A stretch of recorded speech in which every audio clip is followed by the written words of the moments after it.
Alors, bienvenue dans cette vidéo, dans ce deuxième épisode sur le bonheur psychologique dans le thème védique. On va continuer sur la lancée de la dernière fois où on avait vu effectivement dans la vidéo précédente quels étaient des points clés qui pouvaient démontrer qu'on pouvait trouver facilement effectivement le bonheur, un optimisme, des émotions positives, un équilibre émotionnel, etc. Donc des choses plutôt bénéfiques, facilitant, des facteurs facilitant le bonheur psychologique dans le thème de naissance védique. On a vu aussi que ces facteurs, si on ne les trouve pas, vont pouvoir avoir un effet inverse aussi, c'est-à-dire qu'il peut manquer des éléments pour pouvoir trouver plus facilement le bonheur psychologique. Donc dans cette vidéo, on va voir maintenant finalement quels sont les facteurs affligeants, quels sont les facteurs qui peuvent nous poser des problèmes, des difficultés pour arriver à trouver le bonheur facilement dans notre vie de tous les jours. Alors ça ne veut pas dire qu'effectivement, si vous retrouvez dans votre thème ces différents facteurs ou certains de ces facteurs affligeants, ça ne veut pas dire que vous ne pouvez pas être heureux, qu'on ne peut pas être heureux et que c'est foutu, on ne trouvera jamais le bonheur. Évidemment, c'est pas ça. Ça veut dire simplement qu'effectivement, comme tout ce qu'on trouve dans un thème védique, il y a du karma par rapport à ça. Ça veut dire qu'il y a des choses à travailler pour justement aller chercher ce bonheur psychologique, ce qui n'est pas forcément les choses qui seront à travailler pour des personnes qui auront des facteurs facilitants. Mais ces personnes auront certainement d'autres choses difficiles dans le thème à travailler. On a tous un thème avec des éléments, je dirais plutôt facilitants, des éléments un peu plus difficiles. Les éléments plus difficiles sont là pour nous faire travailler en termes de développement personnel, spirituel, et nous faire évoluer. Donc effectivement, il y a des éléments qui sont liés au bonheur psychologique, qui vont faciliter ça de manière naturelle et évidente, et certains éléments qui vont montrer que pour notre euh, chemin karmique, bah, on a des choses à travailler pour pouvoir trouver ce bonheur psychologique et pour pouvoir se sentir plus heureux, plus épanoui. Et donc c'est ça qu'on va pouvoir regarder aussi dans cette vidéo. Donc on va invoquer Ganesh, qui est le maître de l'apprentissage, le maître de l'astrologie, le maître de l'enseignement aussi. Et ensuite on va démarrer. Om Gam Ganapataye Namaha. Om Gam Ganapataye Namaha. Om Gam Ganapataye Namaha. Om Gam Ganapataye Namaha. Om Gam Ganapataye Namaha. Om Gam Ganapataye Namaha. Om Gam Ganapataye Namaha. Om Gam Ganapataye Namaha. Om Gam Ganapataye Namaha. Om Gam Ganapataye Namaha. Om Gam Ganapataye Namaha. Om Shri Gurubhyo Namaha. Alors, quelques éléments importants qui vont entraver, affliger le bonheur psychologique dans le thème. Effectivement, alors c'est un petit peu l'inverse en fait de ce qu'on a vu la dernière fois. Donc, quand on a par exemple une lune qui est faible dans le thème, effectivement, ça va nous amener à moins facilement être heureux naturellement, spontanément, à avoir des émotions positives, des émotions stables, équilibrées, une équanimité émotionnelle. Ça va fa faciliter le fait qu'on ait des choses comme de l'anxiété, des angoisses, des troubles psychiques ou parfois des troubles de l'humeur, des choses comme ça, en fonction des afflictions et de la quantité d'afflictions qu'on va avoir, de l'importance des afflictions qu'on va avoir aussi. Donc la lune, c'est la psychologie. Donc on avait dans la fois si la lune est forte, évidemment, ça va favoriser les choses. Une lune faible dans le thème peut faire qu'on peut avoir du mal à trouver le bonheur, à se sentir heureux, qu'on peut être un peu triste ou qu'on peut être vraiment dans l'anxiété, vraiment dépressif ou vraiment dans des troubles émotionnels, de l'humeur, des troubles psychiques ou psychiatriques aussi fortement, selon le niveau d'affliction qu'on va retrouver. Donc encore une fois, ça ne veut pas dire que si la lune est faible dans notre thème, c'est pas de bol, on n'a pas de chance, on a un mauvais karma et notre vie est foutue. C'est pas ça. Ça veut dire qu'il y aura sûrement des choses à travailler par rapport à ça et que ça fait partie de notre chemin de vie ici, maintenant, dans cette incarnation, dans notre travail de développement personnel et spirituel, tout simplement. Et chacun a des choses à travailler, évidemment, dans son thème de naissance. C'est ça qu'on va pouvoir aussi découvrir. Une lune faible, donc c'est quoi? Ça va être par exemple la nouvelle lune quand on est dans une phase de nouvelle lune ou quand on est dans une lune décroissante, on a vu que la pleine lune ou la lune croissante était plutôt bénéfique. Bah ici, effectivement, l'inverse va être plutôt inauspicieux ou difficile. Alors on va illustrer tout ça avec des thèmes aussi par la suite, évidemment. Si la lune est en chute, donc la dernière fois on a vu si la lune est en exaltation, évidemment, ça facilite les choses. Si la Lune était en chute, donc ici, elle sera située en Scorpion, dans le thème de naissance védique. Si elle est faible en force planétaire, en Shad-Bala, donc ça c'est quelque chose qu'on peut identifier rapidement dans le thème aussi. Donc quand on prend un thème de naissance védique, hein, on peut en un coup d'œil tout de suite remarquer quelle est la phase de la Lune, est-ce qu'il y a une nouvelle Lune ou pas, est-ce qu'elle est en chute, en exaltation, ou située chez elle par exemple, ce qui est plutôt bénéfique aussi, la force planétaire qu'elle va avoir ou pas, tout ça on peut le repérer facilement quand on sait lire un thème de naissance védique aussi évidemment. Si elle est située dans une maison difficile, comme par exemple maison 3, 6, 8, 11 ou 12, notamment maison 8, ça va être vraiment difficile, ça peut créer aussi des addictions, beaucoup d'anxiété, des choses comme ça, mais aussi un esprit qui va travailler en profondeur, qui va comprendre les profondeurs des choses, attiré par l'occulte, les choses mystiques aussi. Maison 3, maison 6 vont être difficiles, la maison 11 aussi un petit peu moins, mais va être quand même une maison quand même pas forcément bénéfique pour la Lune. Maison 12, c'est la maison moksha, de la libération spirituelle, c'est la maison aussi des pertes, de l'éloignement, hospitalisation. Bon, c'est une maison qui est difficile, mais très spirituelle aussi. La maison de moksha, la transformation spirituelle. Donc ici, la Lune va être difficile à satisfaire, entre guillemets, c'est-à-dire qu'elle va amener effectivement des difficultés au niveau du bonheur, des émotions, de la stabilité émotionnelle, de la tranquillité d'esprit, etc. Mais elle va inviter ici la Lune en maison 12 à faire un travail de spiritualité, un travail de psychologie, un travail de méditation, des choses comme ça, ce qui va être bénéfique pour la personne aussi. Donc à chaque fois, vous voyez, si il y a une condition dans le thème, qu'elle soit favorable entre guillemets ou défavorable entre guillemets, c'est pour quelque chose. C'est pour nous amener à faire quelque chose, à travailler quelque chose.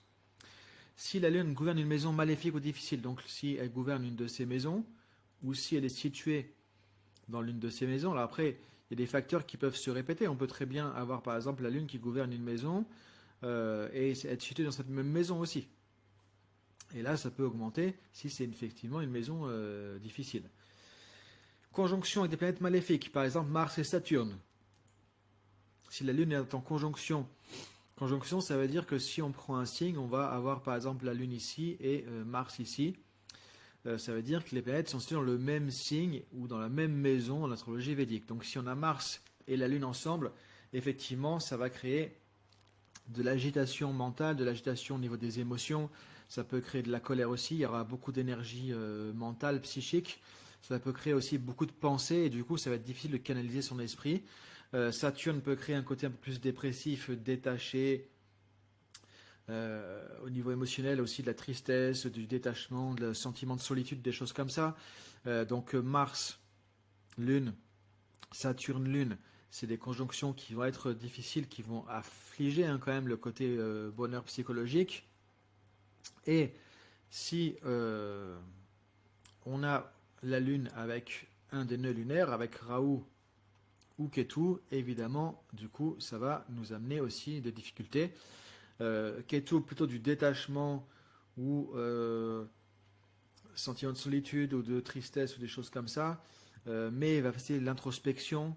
Et Rahu plutôt va amener des troubles émotionnels ou des obsessions psychiques, psychologiques ou des addictions ou des choses comme ça. Donc Rahu c'est une planète d'expansion qui amène souvent du trop de choses, qui veut exploser les barrières, les limites, qui va amener du trop de plein de choses et donc du trop émotionnel, du trop psychologique aussi.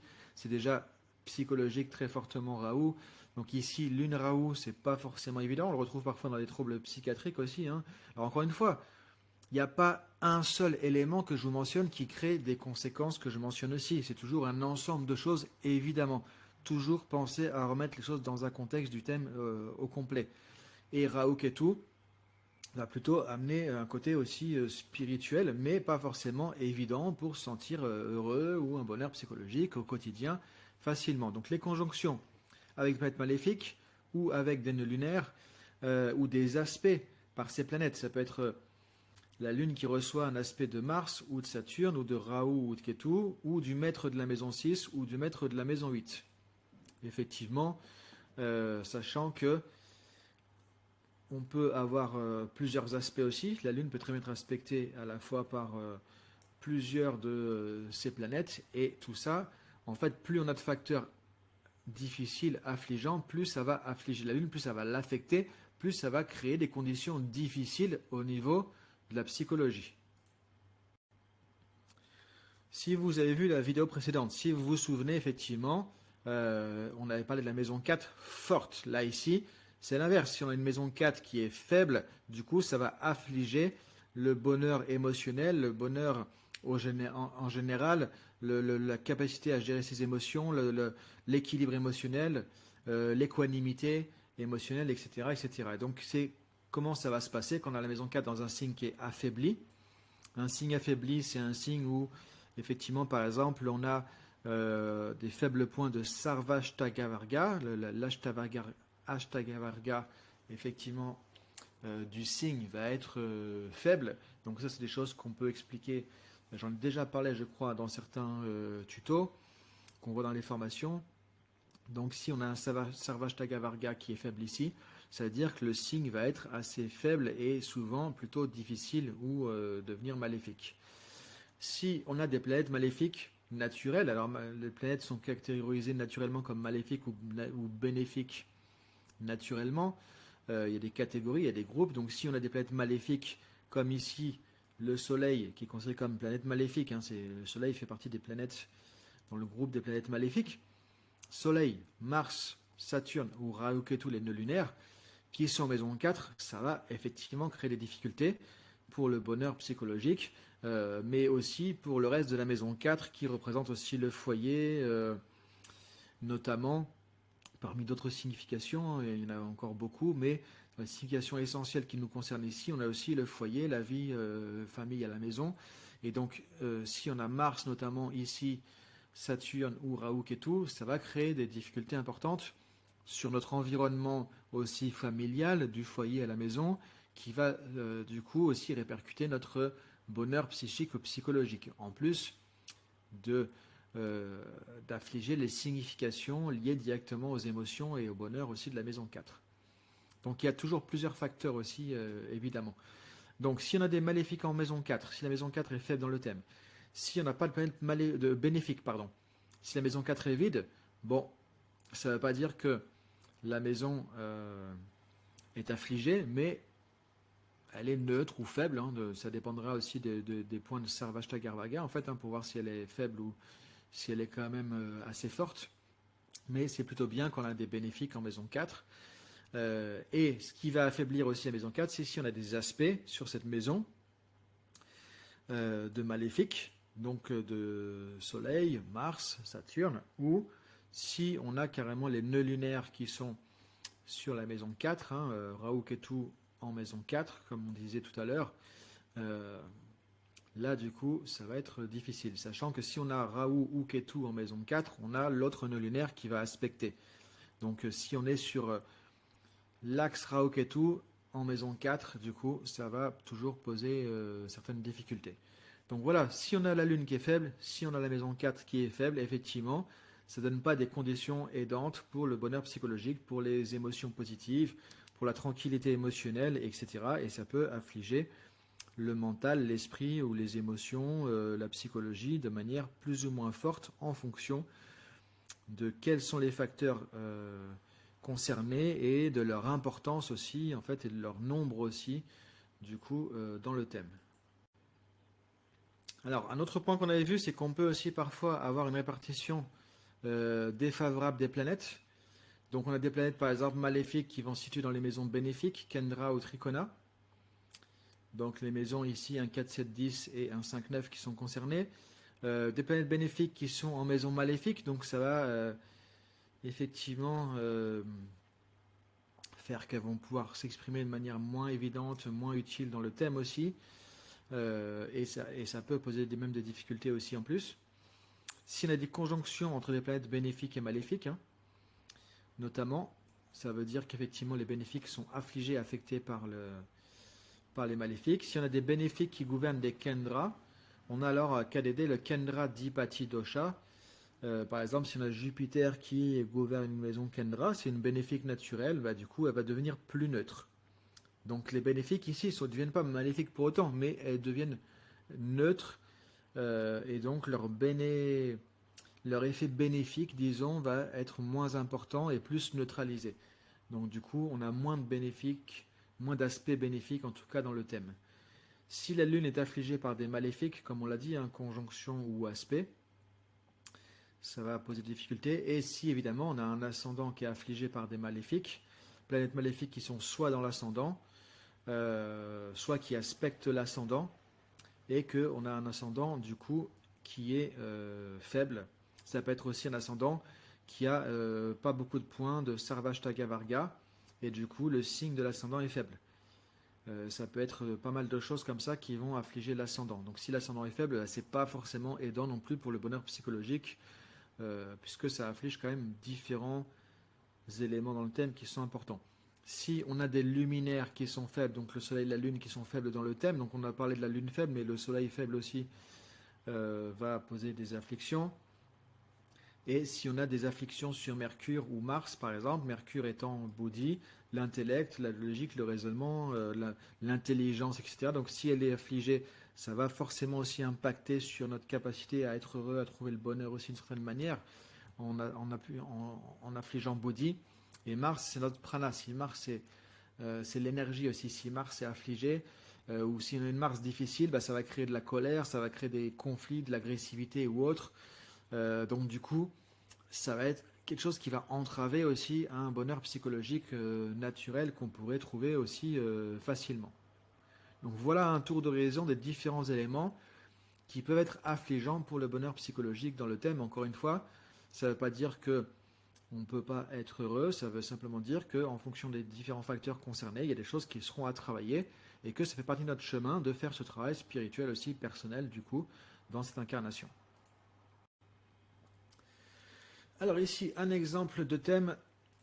On voit qu'on a ici la Lune qui est décroissante. Vous voyez, on a le Soleil qui est ici. Donc si on a effectivement une pleine Lune, on aurait la Lune qui serait située ici en Bélier. La Lune, alors elle n'est pas totalement décroissante. On n'a pas une nouvelle Lune. Si elle était ici, elle serait une nouvelle Lune. Mais on a une Lune quand même qui est décroissante. Elle est en maison 3. La maison 3, c'est pas une maison qui est très bénéfique. C'est une maison difficile quand même pour la Lune aussi. Donc on a deux facteurs ici. Elle est en conjonction avec Saturne ici, donc ça c'est pas forcément aidant. Et Saturne rétrograde, donc Saturne rétrograde va être plus difficile aussi, notamment. La Lune ici, elle est située aussi chez Mercure. Elle est dans le signe Gémeaux qui est gouverné par Mercure. Et il se trouve que effectivement, Mercure gouverne la maison 6, qui est une maison maléfique, une maison compliquée. Dans un thème, le maître de la maison 6 et le maître de la maison 8 sont des planètes qui sont en général difficiles. Donc ici, on a la Lune qui est chez Mercure, Mercure qui est le maître de la maison 6 et qui est situé ici en maison 8. Donc ça, effectivement, c'est pas terrible, ça crée une affliction supplémentaire aussi à la condition de la Lune. La Lune gouverne ici la maison 4, une Kendra, donc pour une bénéfique naturelle, ça crée un Kendra Dipati Dosha, même si c'est considéré comme faible pour la Lune comme influence. Ensuite, qu'est-ce qu'on a? On a des maléfiques en maison 7. Ici, alors j'ai stabilité un petit peu beaucoup. Ici, j'entoure en bleu la maison 7. On a la maison 7 ici avec Soleil et Ketu. Donc on a deux maléfiques qui sont dans la maison 7. Et ce qui veut dire qu'on a aussi l'axe Rahu-Ketu, maison 1, maison 7. Du coup, donc ici, la maison 7 étant liée aux relations, au mariage, au conjoint notamment. Pas que ça, mais c'est une des parties aussi qui nous concerne ici. Du coup, ça va affliger quand même aussi facilement le bonheur, puisque ça va créer des difficultés liées aux relations, notamment aux relations avec le conjoint aussi. Et Vénus, le maître de la maison 7, de cette maison ici, il y a une Kendra Dipati Dosha, puisqu'il vient de la maison 7, donc elle est un peu moins bénéfique, et elle est située en maison 8, en conjonction avec le maître de la maison 6, qui est Mercure. Donc voilà, il y a des éléments qui sont affligeants qui font que effectivement on va avoir des choses à travailler ici pour aller chercher sentiment de bonheur, de bien-être psychologique qui ne va pas forcément venir facilement ou naturellement dans le thème du coup.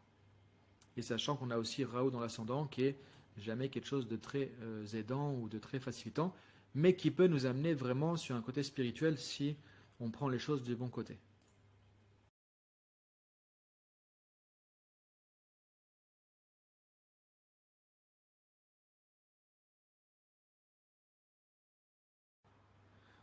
Alors ici, on a un thème avec une nouvelle lune. Comment on sait que la lune est nouvelle? Bah, quand elle est en conjonction avec le soleil ici. Il y a d'autres éléments hein, qu'on pourrait dire par rapport à ça, mais là, on va limiter les explications à ça. Donc on a une nouvelle lune, on a aussi ici la lune en conjonction avec, du coup, comme elle est nouvelle, le soleil, avec Ketu, avec Mars, donc avec trois maléfiques. Donc ça crée une condition qui est quand même un peu difficile. Et la lune qui ici gouverne la maison 8. Donc la lune, elle est affligée fortement par ces éléments qui sont en maison 7 en plus, hein, donc ça aide pas puisque la maison 7 ici du coup est affligée par ces trois maléfiques. La lune est affligée dans le lot avec ça, et en plus elle gouverne une maison maléfique, la maison 8. Ici, si on regarde la maison 4, bah, on a la maison 4 qui est affligée effectivement par Vénus qui gouverne la maison 6 et la maison 11. Donc Vénus, maître de la maison 6, qui est en maison 4. Donc c'est une légère affliction, mais c'est une affliction quand même ici, effectivement, la maison 4. Et on a Raoult ici dans l'ascendant. L'ascendant est aspecté par Saturne qui est notamment rétrograde. Donc ça, c'est pas forcément très très bien non plus, très aidant.